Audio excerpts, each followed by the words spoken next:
ما اومدیم اینجا تو این دهاته که ببینیم مارکتی چیزی داره ما بریم یه خرید کنیم.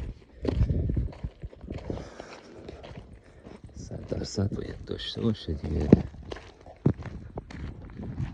آره خب 3 تا تون ماهی گرفتیم، قیمتش هم زده 2 یورو. بعدش نوشابه گرفتیم، 4 تا بسته نون لواش گرفتیم، دستمال کاغذی، آب، آیس کاراملو، 2 تا بستنی.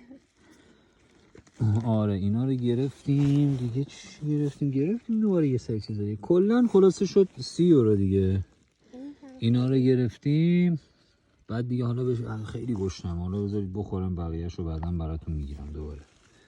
من تیکه میگیرم دیگه، شما به بزرگی خودتون ببخشید. واقعا هم خستم هم حوصله‌شو ندارم.